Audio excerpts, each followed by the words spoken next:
Yes, let's continue for this RTP.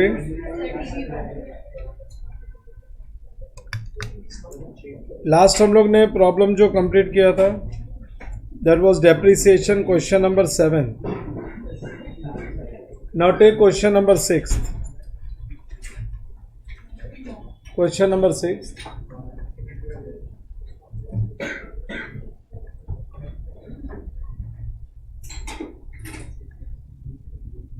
A trader prepared his accounts on 31st March every year. Due to some unavoidable reasons, no stock taking conducted could be possible till 15th April, on which date total cost of goods in his godown came to 50,000. तो physical stock taking after balance sheet date हो गया ना. Following facts were established between 31st March and 15th April. So 1st April से लेके 15th April तक जो भी transaction है उनको नलीफाई करना पड़ेगा. तो हमको मिलेगा physical stock on 31st March 15 और फिर उसके बाद में real reconciliation. Our goods lying with others less others goods, our goods lying with others add others goods lying with us less. Transaction अपने पास है 1 2 3. ये तो सेल और परचेज के ट्रांजैक्शन है और ये सेल और रिटर्न का है. तो ये रियल रिकन्सिलेशन वाला है और ये कंसाइनमेंट है, ये भी रियल रिकन्सिलेशन है. सो तीन ही ट्रांजैक्शन एक्चुअली देखा जाए तो, बाकी दो तो रियल रिकन्सिलेशन है. And goods are sold by trader at a profit of 20% on sales. तो ऑन सेल्स दिया, अपने को भी ऑन सेल्स ही चाहिए. देखो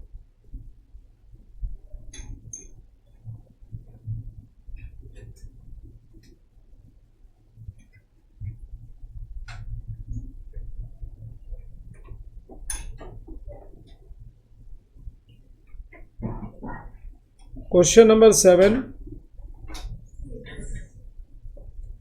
है क्या 6 है?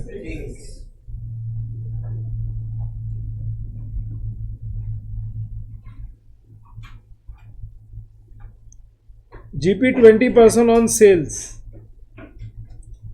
अगर ऑन सेल्स दिया हुआ है तो अपने को और कुछ नहीं करना है.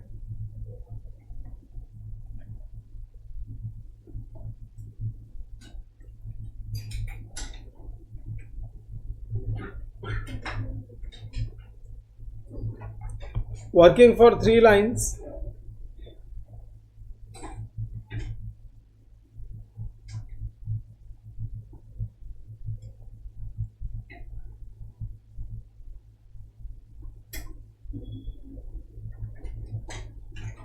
first balance sheet date,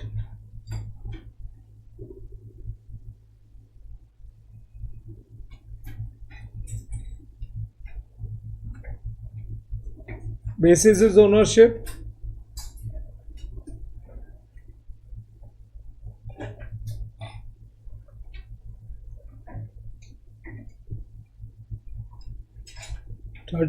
March 23.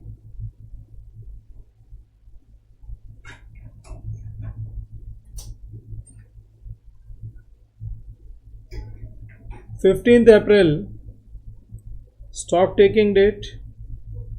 वहाँ पे बेसिस है physical possession of the goods and difference will decide add और less. Difference will decide add और less.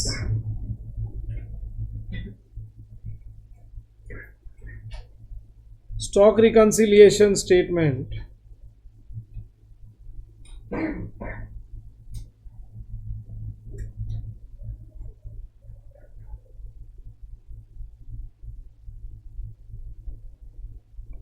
Stock reconciliation statement as on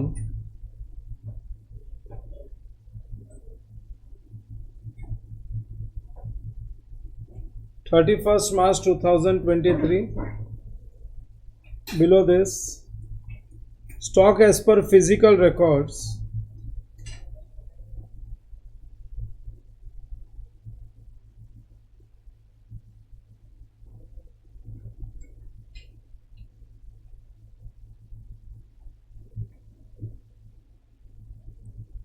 as on 15th April.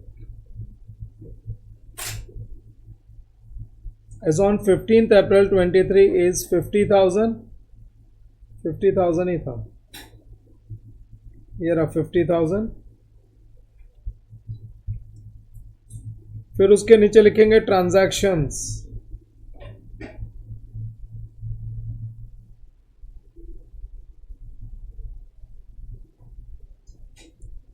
Between 1st April 23 to 15th April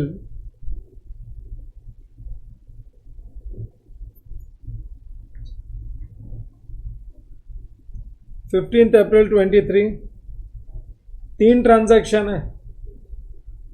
उसके बाद हमको मिल जाएगा physical stock.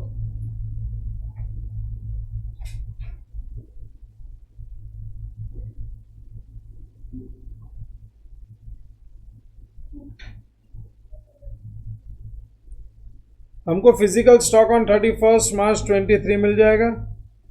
और उसके बाद तो दो ही रियल रिकंसिलेशन है ना.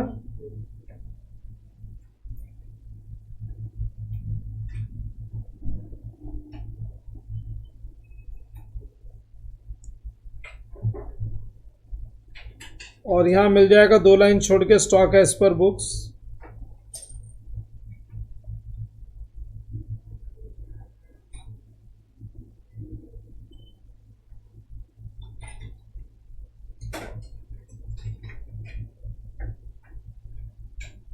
Stock as per books as on 31 March 23. चलो रेडी है प्रेजेंटेशन अपना, करें शुरू. मेरा पहला ट्रांजैक्शन है सेल्स 41,000 इंक्लूडिंग कैश सेल से कोई मतलब नहीं. बिटवीन 1st to 15th अप्रैल. अगर 1st to 15th अप्रैल है तो पहले तो मेरे को कॉस्ट ऑफ गुड्स सोल्ड चाहिए. 41,000 माइनस 20% करके बोलो कितना आ गया. 32,800.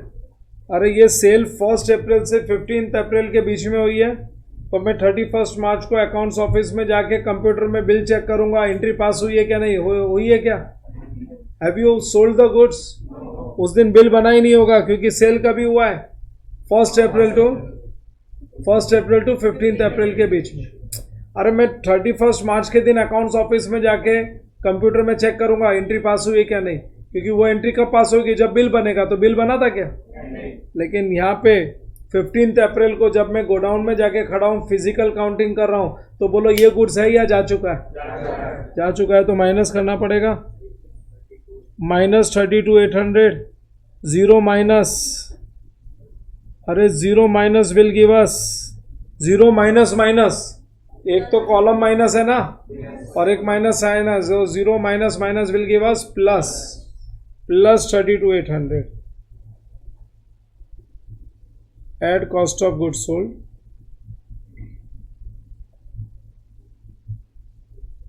32,800. समझा क्या सब लोगों को.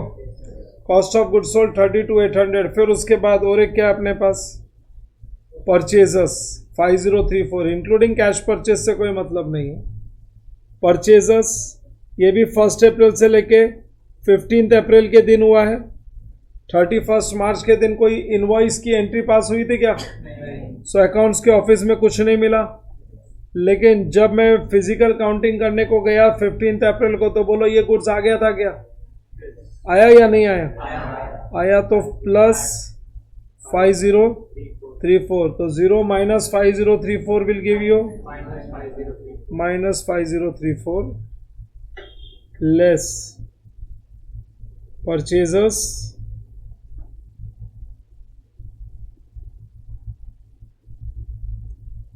5034. Sales returns. अरे सेल्स रिटर्न्स भी वही पीरियड का है, तो सेल्स रिटर्न्स के लिए क्रेडिट नोट बनता है. Documentary evidence for sales returns is credit note. तो सेल्स रिटर्न्स का भी कॉस्ट निकाल लेते हैं. 1000 का 20% हटा दो 800. सो 31 मार्च को तो कोई क्रेडिट नोट नहीं मिला. और सेल्स रिटर्न्स तो आता है ना, आता है तो प्लस होएगा और last column minus. So less Sales returns. This is cost of sales returns.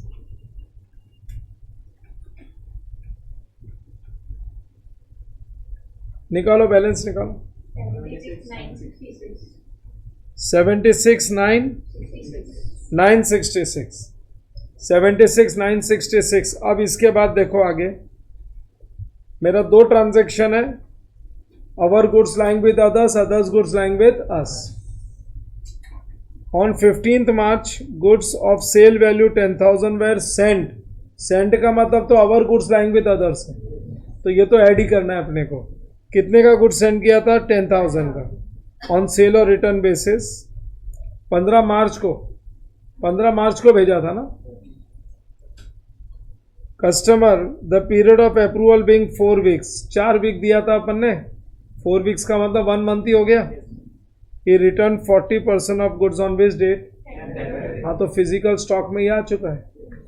10 अप्रैल को 40% गुड्स दे दिया. तो जब हम 15 तारीख को फिजिकल स्टॉक काउंट करने को गए तो फिजिकल काउंटिंग हो जो 50,000 है वो है इसमें ये goods.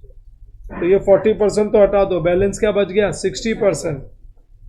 And approving the rest on which date. अरे तो 15 तारीख को तो नहीं हुआ ना. हाँ, समझा क्या नहीं? तो 16 अप्रैल को हुआ. तो मेरे का इसका मतलब यह है कि कस्टमर के पास मेरा गुड्स पड़ा है 60% ऑफ गुड्स. 1 मिनट, 10,000 का 40% तो आ गया, मेरे स्टॉक में इंक्लूड भी हो गया. ये तो मेरे स्टॉक में इंक्लूड भी हो गया क्योंकि 10th को ही आ गया था. और मैं काउंटिंग करने को कब गया था? 15th को. 60% का मतलब हो गया 6,000 का गुड्स. लेकिन ये सेलिंग प्राइस पे है, तो इसमें से अपने को 20% हटाना पड़ेगा ना. मेरा गुड्स, 1 मिनट, समझा क्या नहीं? टोटल 10,000 का गुड्स दिया था, उसमें से 40% तो आ गया. तो मेरे गोडाउन में जब मैं काउंटिंग करा तो उसमें मिल गया होगा ना. पड़ा है तो उसको छोड़ दूंगा क्या? नहीं गिनूंगा. I have already counted.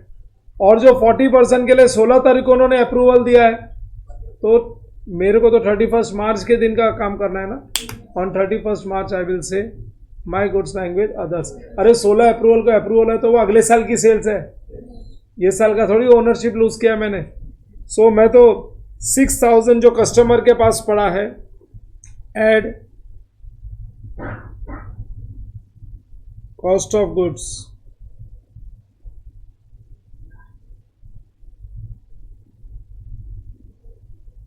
Lying with customer.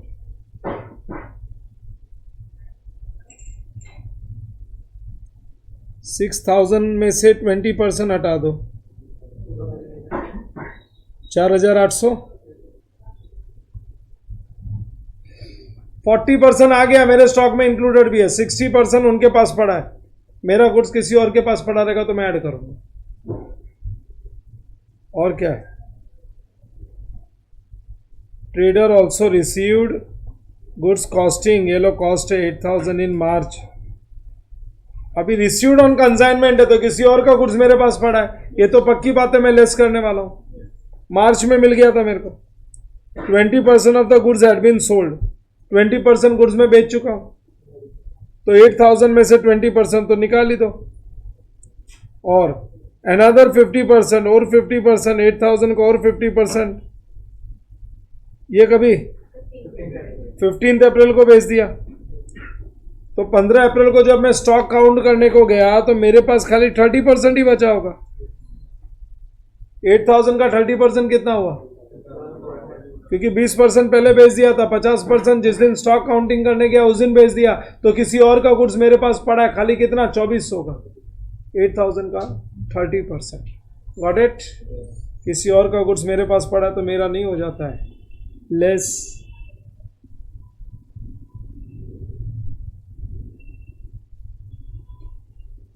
Goods received on consignment,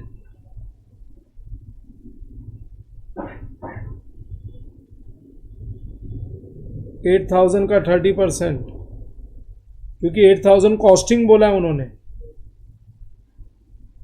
करो plus 4,800 minus 2,000, 79, 366. Such a simple question.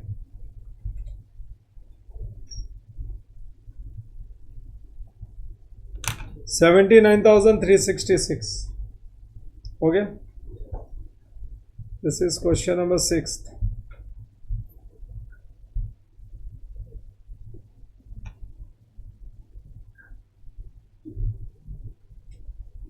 अब ये क्या बैंक रिकंसिलेशन, चलो बैंक रिकंसिलेशन के लिए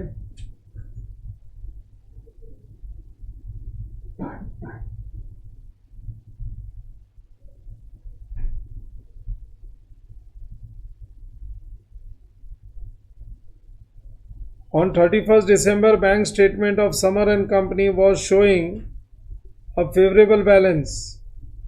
बैंक स्टेटमेंट फेवरेबल बैलेंस मतलब balance as per passbook, sign change होएगा।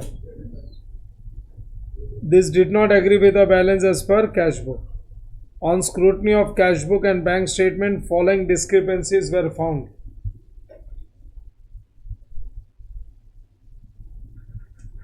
Prepare a bank reconciliation statement. क्या क्या डिस्क्रिपेंसी है? डिपॉजिट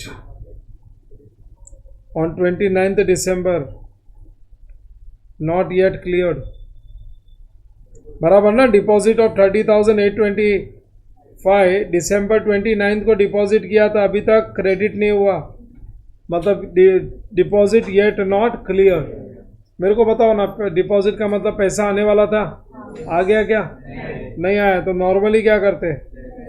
लेस करते, लेकिन साइन बदलना है ना, तो ऐड, क्योंकि टॉप बैलेंस क्या है ना, टॉप बैलेंस है balance as per passbook. Cheque issued 48,400 not presented for payment, पैसा जाने वाला था, चला गया क्या? नहीं गया, तो नॉर्मली क्या करते हैं? ऐड। अब क्या करेंगे? अपना रूल सिंपल है, पैसा जाने वाला था, नहीं गया, अच्छा लगा, अच्छा लगता है तो ऐड करते हैं, लेकिन थॉट प्रोसेस बदल देने का, जब बैलेंस एज पर पासबुक दिया उल्टा कर देने का sign. On 25 September firm has entered into hire purchase agreement to pay a bank order a sum of 25,000 on 10th of each month commencing from October। For this transactions no entries has been made in cash book. देख लो ना, अपना कौन सा and है? दिसंबर है। ये अपने को पेमेंट कभी से करने का था, अक्टूबर से। हर महीने करने का था क्या? तो अक्टूबर का 25,000, नवंबर का 25 और दिसंबर का 25, 75,000 का पेमेंट बैंक से हो गया है। अगर बैंक से पेमेंट हो गया तो नॉर्मली लेस, लेकिन साइन बदल के ऐड। ये कैश बुक में रिकॉर्डेड नहीं है, बस और कुछ नहीं, बराबर ना। कैलकुलेटर पे टाइप करते रहना, 1,05,980 plus 30,825 minus 48,400 and plus 75,000 plus 75 हो गया। तीन ही ट्रांजैक्शन और बचा।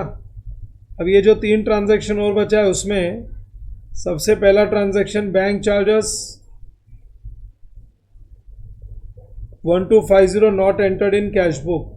बैंक चार्जेस में अपना बैंक बैलेंस कम होता है ना, तो नॉर्मली बैंक चार्जेस पेमेंट है, क्या करते हैं अपन लोग? साइन बदल के ऐड कर दो 1250। Dividend 25,000 collected by bank not recorded in cash book. Normally पैसा आने से हम लोग क्या करते हैं? नॉर्मली ऐड करते हैं, पैसा आएगा तो अब क्या करेंगे? लेस कर दो, साइन बदल दिया 25,000। एक last adjustment, customer of the firm who received a cash discount of 4% on 2 lakhs paid cheque on 22 दिसंबर। अगर 22 दिसंबर को चेक दिया तो वो तो क्लियर भी हो गया रहेगा, 8-8 10-10 दिन थोड़ी चेक बचा रहता है। And cashier has entered gross amount in bank column of cash book, मतलब कैशियर ने कैश बुक में 2 lakhs लिख दिया। एक्चुअली चेक क्लियर कितने का हो गया? इसका कितना परसेंट? 4%। 1,92,000 का ही चेक था, क्लियर हो गया। सो कितना क्लियर नहीं हुआ? सो पैसा आने का ट्रांजैक्शन है, तो अपने पॉकेट में कम पैसा आया तो नॉर्मली क्या करते हैं? लेस। लेकिन अभी क्या करेंगे? ऐड कितना? बोलो, फाइनल आंसर बोल दो। 1,655 1,47,655। क्या बोलते हो? डिफिकल्ट है? सच ए सिंपल क्वेश्चन। बट ये इतने सारे क्वेश्चन करके तुमको टॉपिक्स याद आते क्या नहीं? मल्टीपल टॉपिक्स अगर याद नहीं आए ना, वेस्ट है ये सब। तो जो मैं सेशन ले रहा हूँ वो सब वेस्ट हो जाता है। तुमको कांस्टेंट रिवीजन करते रहना पड़ेगा। और एक बार मैंने बताया ना, अभी वापस से एक बार मॉड्यूल और class text book, you have to do it again. वो चैप्टर वाइज जब करोगे ना तो शार्पनेस आ जाएगा, क्योंकि इतना सारा किया है। फिर चैप्टर वाइज होएगा ना, 2 वीक के अंदर पूरा कंप्लीट कर देने का। In 2 weeks time you have to complete, you should complete in 2 weeks time. And it is possible, writing लिख के पॉसिबल।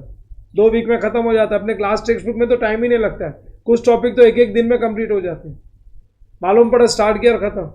बैंक रिकन्सिलेशन और 6-7 क्वेश्चन फटाफट हो जाते हैं। रेक्टिफिकेशन ऑफ एरर्स, मेरे को तो लगता है 2 घंटा बैंक रिको, 2-3 घंटा rectification, class text book over. इतना ही है, उससे ज़्यादा है ही नहीं। तुम जब लिख के करना चालू करोगे तो even depreciation, I have got very less number of question. आधे से ज़्यादा तो वो क्रॉस हो जाएंगे तुम्हारे। इंश्योरेंस पॉलिसी, सिंकिंग फंड सब क्रॉस कर दिए मैंने। चलो लिखो बैंक रिकन्सिलेशन स्टेटमेंट। मैं बिना वर्किंग के कर लूँ?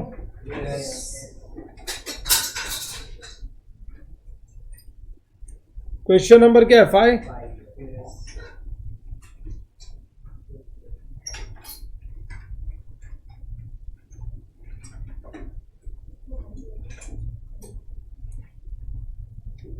Bank reconciliation statement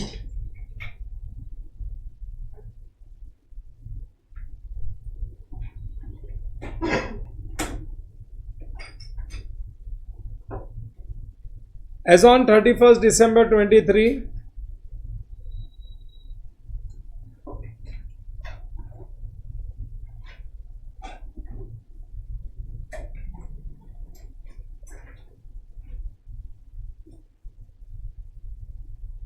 balance as per passbook. हाँ, balance as per passbook favorable means balance 1,05,980.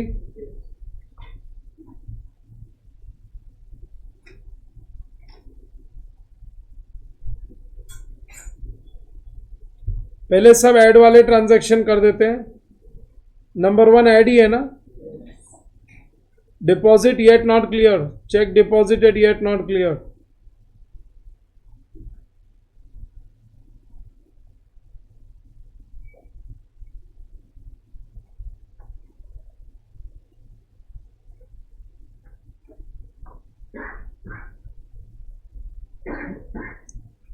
$30,825।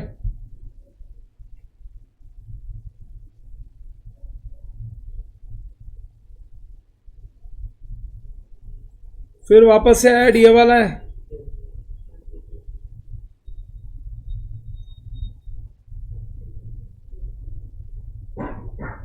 Hire purchase payment by bank,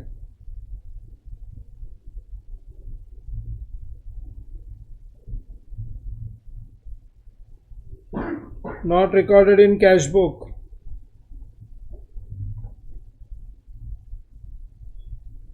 hire purchase payment by bank not recorded in cash book, बराबर।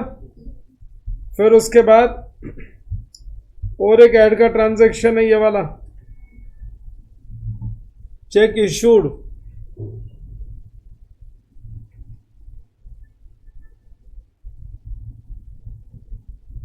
Check issued नहीं है, received है। Check deposited है, 8,000 वाला है ना। Check deposited ₹1,92,000।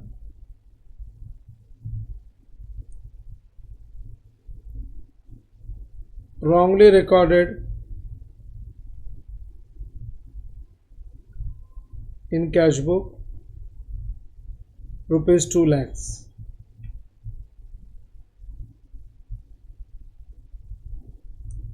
8,000 add हो गया।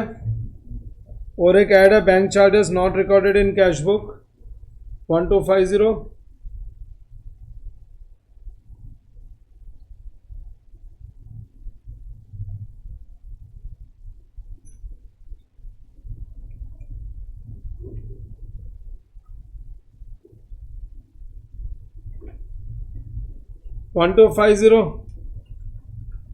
Get the total।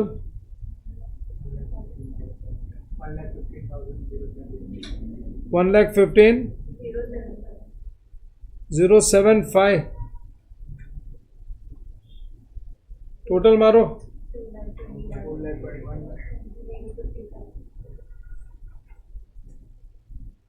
2,21,055. 2,21,055. अब लेस वाले ट्रांजैक्शन में एक तो है check issued but not presented 48,400. Check issued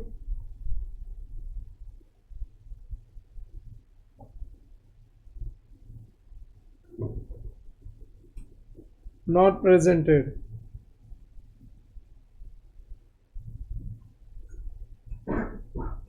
$48,400. एक और है.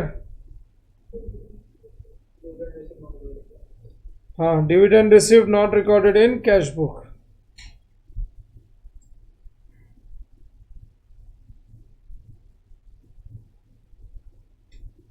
कितना अमाउंट है?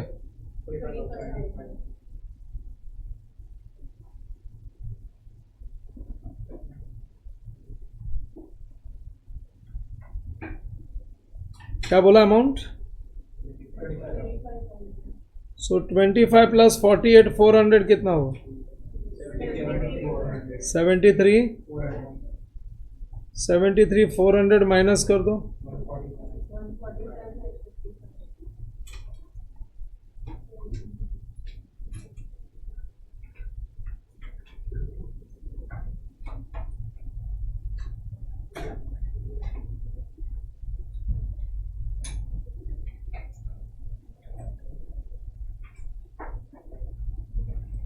$1,47,000 कितना बोला?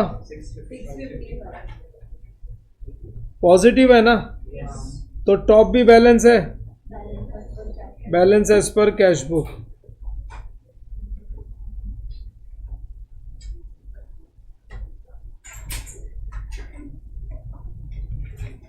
चलो 1,47,655 balance as per cash book.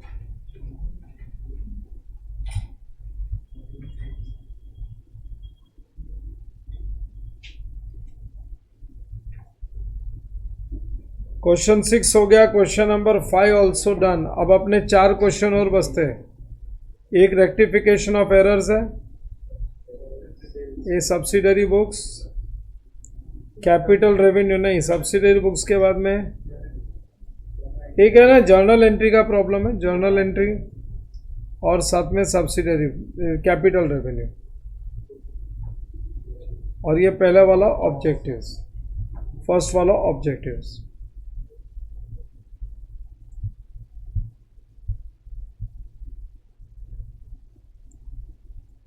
ये नेक्स्ट अकाउंटिंग ईयर का बोला है ना.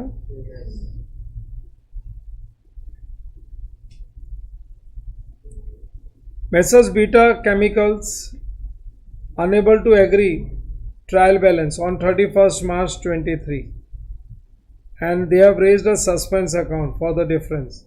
जो डिफरेंस है सस्पेंस अकाउंट में ट्रांसफर कर दिया और next year following errors were discover. अभी नेक्स्ट ईयर अगर ये एरर्स डिस्कवर हुआ है तो नॉमिनल अकाउंट्स के लिए कौन सा अकाउंट यूज होगा? P&L adjustment. Repairs made were wrongly debited to building, तो बिल्डिंग को क्रेडिट कर देंगे और P&L एडजस्टमेंट को डेबिट. तो एंट्री क्या बन जाएगी? P&L adjustment account debit to P&L adjustment to building. हो गया पहला ट्रांजैक्शन. फिर बोलते हैं addition to freight column in purchase. Addition to of the freight column in purchase journal was short by कितना? 15,000. in short purchases under cost हो गया ना. तो purchases में वो freight ऐड होता है purchase के साथ, तो वो in short purchases under cost. तो purchases under cost P&L adjustment to suspense. P&L adjustment to suspense. बराबर. परचेजर्स कम लिखा तो अब लिख देते हैं, लेकिन परचेज अकाउंट नहीं बोल सकते अभी. Goods of 4,500 return by customer Shiv and company had been posted to debit of Shiv and company and also to sales returns. Normally sales returns की एंट्री क्या बनती है? Sales returns to Shiv. लेकिन शिव को डेबिट कर दिया, सेल्स रिटर्न्स को भी डेबिट कर दिया। हाँ, तो पहले एंट्री, एक मिनट, ओरिजिनल एंट्री क्या और रॉन्ग एंट्री में सेल्स रिटर्न्स शिव दोनों ही डेबिट, तो सेल्स रिटर्न्स तो निकल जाएगा, टू सेल्स रिटर्न्स तो कट हो गया एंड टू शिव डबल बार आ गया, तो फिर एंट्री बन जाएगी सस्पेंस टू शिव, लेकिन अमाउंट भी डबल हो जाएगा ना।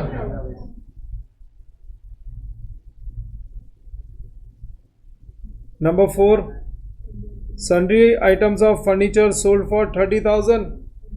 फर्नीचर बेचा है, लेकिन कहाँ पे एंटर कर दिया, सेल्स बुक में लिख दिया, and the total of which has been posted to sales account. अच्छा, तो ठीक है ना, सेल्स से निकाल दो बस, और क्या। डेटर्स टू सेल्स, कस्टमर में तो बराबर ही गया है ना। वैसे भी अगर सेल्स बुक में हम लोग क्या करते थे, फर्नीचर बेचा है तो फर्नीचर के लिए भी कस्टमर टू फर्नीचर तो लिखते ही थे। जो मिस्टेक हुई है वो खाली सेल्स और फर्नीचर की हुई है, तो सेल्स को हटा दो, फर्नीचर डाल दो, तो अपनी एंट्री क्या बन जाएगी, सेल्स अकाउंट डेबिट के लिए P&L एडजस्टमेंट टू फर्नीचर। फिर एक बार वापस से पढ़ लो, उन्होंने कुछ तो ज़्यादा बात कर लिया है, कभी कभी ज़्यादा बात करना भी बेकार है। Sundry item of furniture sold, credit में बेचा है, debtors to furniture,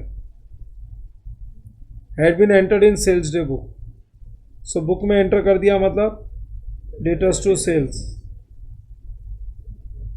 debtors to sales and posted to sales account also. ठीक है, तो हमने क्रेडिट में लिख ही दिया ना, sales, sales to debtors, debtors debtors cut, P&L adjustment to furniture. A bill of exchange received from Sapna for 75,000 had been written by bank as dishonor. So in short, bill dishonor हुआ है, had been credited to bank and debited to bills receivable। एक minute, सपना का bill है ना, dishonour हुआ ना, तो एक्चुअली अपने को एंट्री क्या पास करनी चाहिए थी, सपना टू बैंक। क्यों, डिस्काउंटेड बिल थोड़ी डिसऑनर हुआ है, डिस्काउंटेड बिल थोड़ी है। Bill of exchange received from Sapna 75,000 has been return by bank, return by bank as dishonour. Bank को कलेक्शन के लिए देते हैं ना हम लोग, bill send for collection, had been credited to bank and debited to bill receivable. Discounting तो बोला नहीं है, तो अगर बिल सेंड करते बैंक को तो हम लोग बोल देते हैं bill send for collection account debit to bill receivable. तो जब वो डिसऑनर होता है तो दो एंट्री बनती है, एक तो बिल आया, bill receivable to bill send for collection, और फिर Sapna account debit to bill receivable. तो अगर इसको नेट ऑफ करो ना तो बिल सेंड फॉर कलेक्शन निकल जाता है और एंट्री बन जाती है सपना टू बिल रिसीवेबल। एक बार यही मान के चलते हैं, लेकिन उन्होंने क्या किया है, had been credited to bank and debited to bill receivable।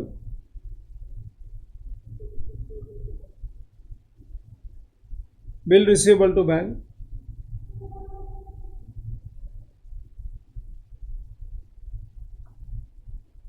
Bank to bill receivable, ये समझना पड़ेगा।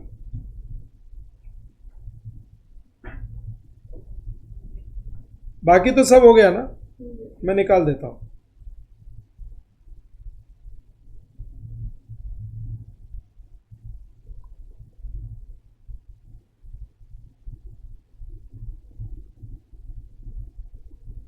Bill of exchange received from Sapna, तो एंट्री पास हुई थी bill receivable account debit to Sapna for 75,000 had been return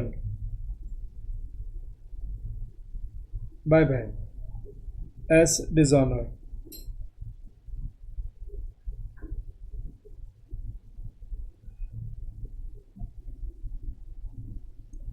correct entry अगर bill send for collection के लिए मैं करूं तो दो एंट्री बनेगी। बिल सेंड फॉर कलेक्शन जब हम सेंड करते हैं तो हम लोग बोलते हैं bill send for collection to bill receivable, तो मेरे पास वापस आएगा bill receivable to bill send for collection, और एक entry Sapna to bill receivable, Sapna to bill receivable बराबर।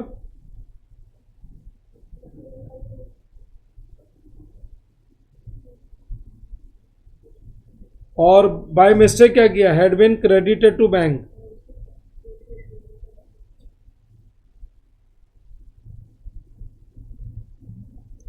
बिल रिसीवेबल टू बैंक,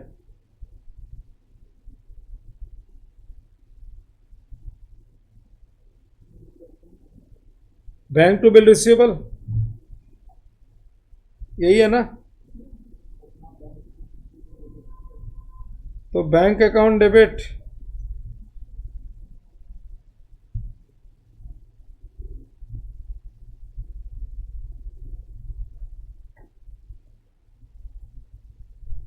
सपना डेबिट,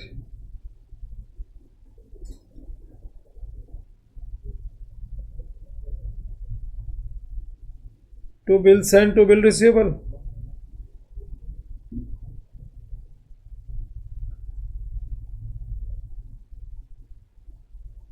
ये ऐसा एंट्री छोड़ो, ये बाद में करेंगे। सो आज बहुत कर लिया हम लोग ने। अभी कितने क्वेश्चन बच गए, 4 क्वेश्चन बच गए ना। सो नेक्स्ट सेशन में कंप्लीट कर देंगे, will complete in next session. ये लास्ट वाला अजीब है।